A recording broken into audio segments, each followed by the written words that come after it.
And who better to remind all of us what it means to serve this great nation than one of our own? It is my pleasure to introduce to you a daughter of this nation, Staff Sergeant Tabitha Kiehn, United States Army.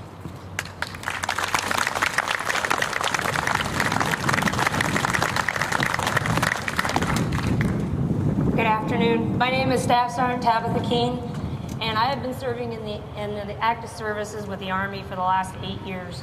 I want to start off this afternoon by saying thank you for having me here. I am deeply honored and blessed to be amongst you, fellow servicemen, countrymen, and patriots for the United States, here that have protected our freedom and been a part of the same fight that we've been fighting since the Civil War. I'm a little nervous. But I just want to start by saying that it's nice to be home. I was born and raised here in Chehalis, Washington, in this rainy state, and it's nice to be able to be here to share my memories and some of my experiences of being in the active service since I was 19 years old, here at home. I've been a lot of places, I've seen a lot of things. I just want to kind of give you a little bit of my background of where I came from. I actually grew up just down the street on here on a horse farm with my mom and dad and my 2 brothers.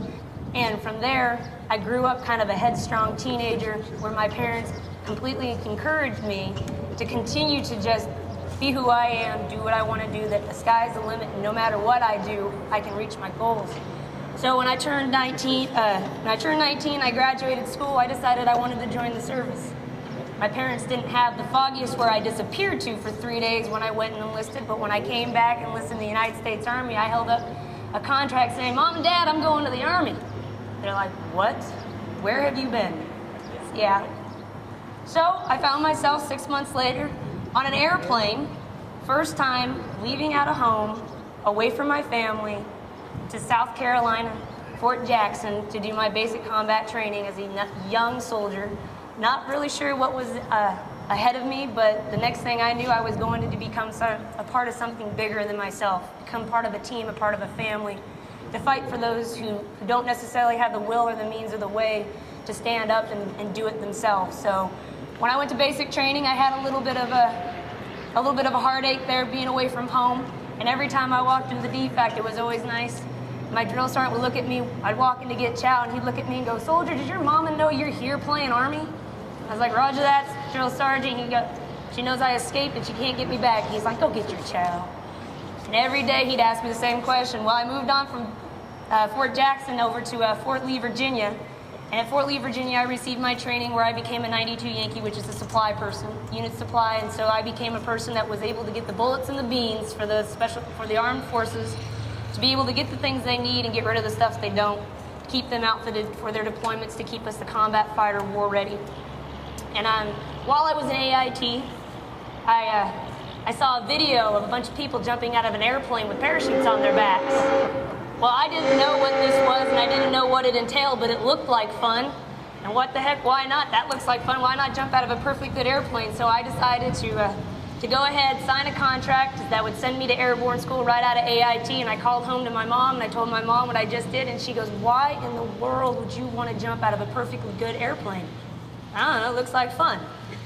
And my mom, ever since, she just doesn't understand why I want to jump out of airplanes, but I've been doing it for 8 years. So from there, I went to airborne school, got kicked out of a 34-foot tower, and then indoctrinated at jumping 5 jumps out of a perfectly good airplane, landed safe, didn't break anything, didn't bust in my head, and the Army decided that because I was now an airborne paratrooper qualified and trained, that I was going to the 82nd Airborne Division at Fort Bragg, North Carolina. What a shock. The big thing about the 82nd, a lot of people that have been in the joint services, is that it is the all-American division. Soldiers from all over the nation come there to become one and to fight together, train together. It is the Army's infantry, and it has a long-standing history with itself. While I was in the 82nd, I got there in April, and 3 months later in September, I found myself 19 years old, farthest that I've ever been from home, in Iraq. Being in Iraq, I kind of was like, okay, we're going to war. This is kind of what I found myself and what I was going to get myself into, but not really having the realization that my life was in danger. You know, I'm going to be driving a truck and helping out the guys and doing paperwork. This is going to be easy. Well, the realization came to me and dawned on me when my first sergeant and a couple of the other guys in my command sat, me and one other female that were riding cruiser weapons, the 50 cal, and I was on a 50 cal, and then she was on a Mark 19. Into Iraq, we were going to be transitioned over to be drivers, and they sat us down and they told us, look, the terrorists have changed their attack on our troops, and they have now had children and women stopping our convoys. So if something happens, they're using you to stop the convoy, to swerve your truck, to hit an IED, so they can engage that convoy and kill as many of your friends as they can. And at that point, I was like, wow, okay, this is getting heavy, this is a little real. Well, we made it into Iraq with contact, made it through all the gunfights. No one was injured, no one was hurt, and made it to our forward operating base where I was there for the next year. And I sent pictures back from home because if anybody ever wanted to know what Iraq looked like, it looks like a flat desert with sky and sand and nothing else. I had one famous palm tree over by the water point that we used to go where our water unit would purify the water out of the lake so we could take it back. For 3 months I lived on MREs and I never wanted to see another Skittle again in my life. And my mom, unbeknown to herself, didn't know that MREs only contained Skittles.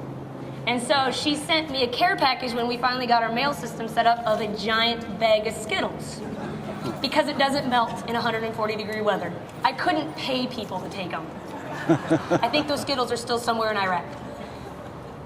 So the realization, no one's been hurt, we're still here as a unit. We're serving, we're fighting for our country, we're there, we're doing what is called upon us, what our orders say we need to do the right thing while we're downrange and staying safe. And in that time, we had the first female combat loss in my unit, in the 82nd Aviation Brigade. She was a pilot, she was a CASA pilot, and she was shot down over Fallujah, Iraq, and was killed. And while we were standing in that formation, looking out over the other soldiers, they flew a sister formation of helicopters up over the formation, and one sister helicopter flew away as a tribute to the fallen soldier.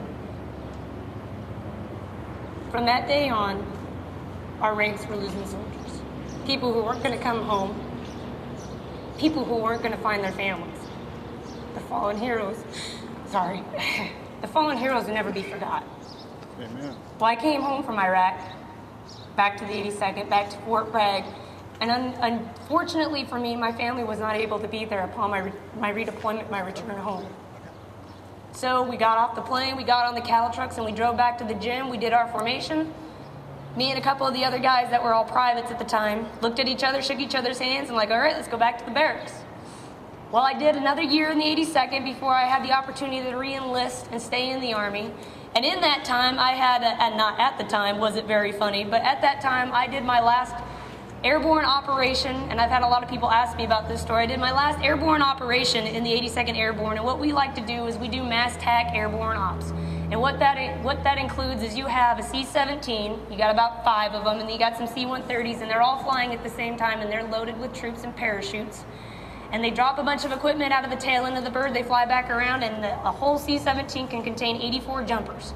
And every single jumper will exit that aircraft as they pass over a 2-mile drop zone. So as we pass over this 2-mile drop zone, on Sicily drop zone, they decide the Air Force didn't have their track correctly on the flight pattern and dropped us over the trees. Well, these trees are about 100 to 150 feet tall, and landing in a tree in a parachute is not exactly the most comforting thought. So I find myself and everybody else in my bird jumping out over a bunch of trees with no way to get away from them. So I find myself, I land in a tree over a swamp. And I do a nice little jump movement, and I hear this crack, and I land waist deep in a swamp. Thankfully, I was only about 20 feet in the air.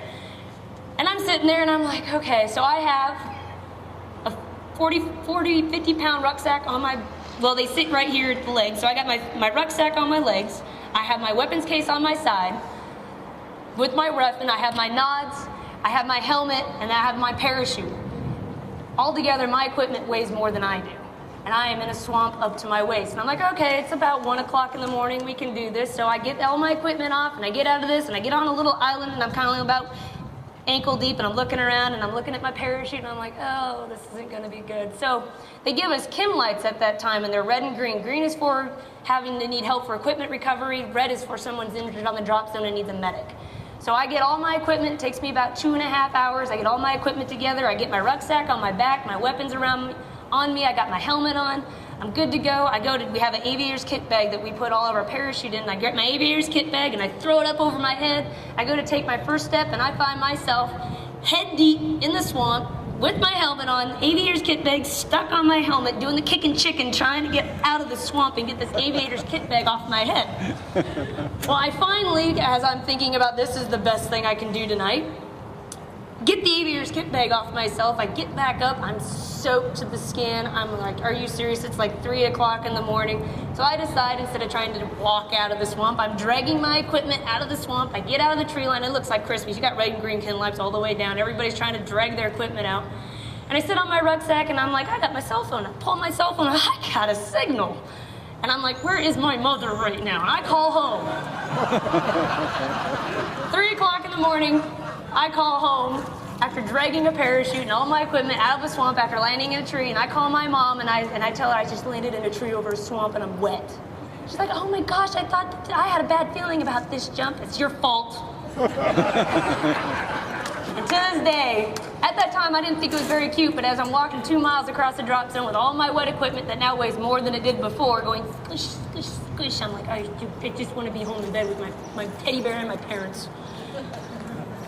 So even though I was all the way across the country and I was away from home and having to do what I needed to do to get myself where I was supposed to be at the right time in the right place, I still had the conscious mind to think to call my mom and blame my parents.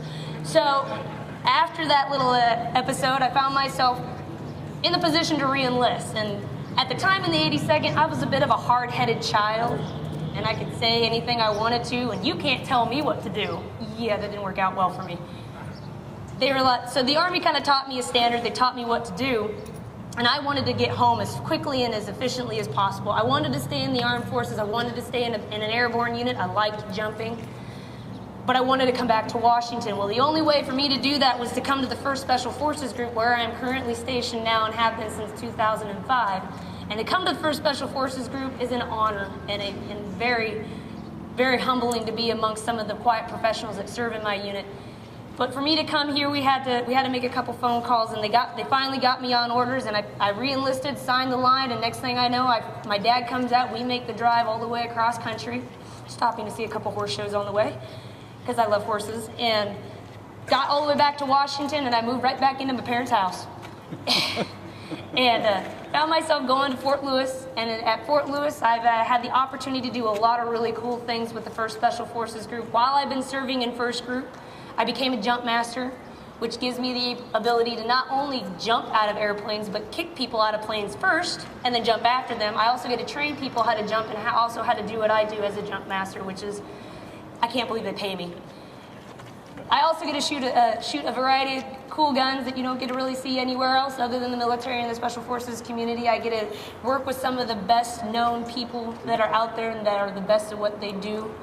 I deployed to Afghanistan last summer with my 2nd Battalion in the 1st Special Forces Group and served there for 5 months, where I spent a lot of time doing my job, going to the gym, and Facebooking and Skyping my family. There wasn't a whole lot of sleep there between the rocket attacks and the ground attacks on our installation of where we were at. You didn't sleep. But I called home regularly. I called my dad regularly. I called my brother and sister, and they kept me straight. They kept me tall, and they kept me sane.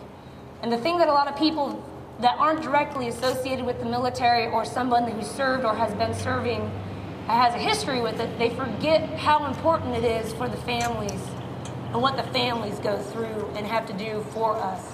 I don't know how many sleepless nights my dad has had when I'm out on a combat mission, when he knows that I'm going to be out of communication for a couple days, or something's happened and come across the news, and he hasn't had a chance to talk to me, but he knows it's in my location. You know, my parents have been there for me through it all. They've been the ones that have been able to let me do what I do now. And because of everybody that has served, who is serving, and has a military connection as a family member or a support group for a soldier, is the reason why I am still here and still able to stand up here and say that I am proud to be an American and I'm proud to be a soldier. I've done 8 years in the Army. I decided that after about 6 years of those, this was going to be a career, because for the first 6 years I was getting out. And I decided that, you know what, this isn't so bad. I like what I do. What's the next step in my long-term career? What's going to make me better and make me more essential to the fighting force and what can help me make sure those war fighters have what they need downrange as a supply person. So I decided to drop my warrant officer packet, and I got selected and picked up to go to walk. So I'll be heading out of here, and I will no longer be a staff sergeant in the Army. Hopefully I will be a warrant officer in the Army, being able to make some of the calls and help those guys downrange. I have many more deployments, I'm sure, in front of me in the next 12 years. But without my mom and my dad, my brothers and my sisters, everybody that has been there for me, sending me care packages, spending late nights on the phone, taking care of my cat and horses, and making sure that everything at home is taken care of, because when duty calls and I have to leave, that I know that I don't have anything to worry about when I'm home. And the big thing for that in me is we couldn't do it without them. We couldn't be here to do that downrange fight for the other countries and other people, to free the people and help make sure that tyranny and terrorism doesn't reign free without our families, without those people there waiting for us to come home. And it's an honor for me to be here today due to the fact that there are many friends that I have seen come and go, many soldiers who will never come home. And in that, it's an honor to still be one, to stand amongst the ranks, to be able to say that I'm a part of that. And it's an honor for me to be here today, to be able to share some of my stories and some of my experiences with you in my hometown while I'm still here before I make my next move into my career. And thank you for coming. To free the oppressed will be back.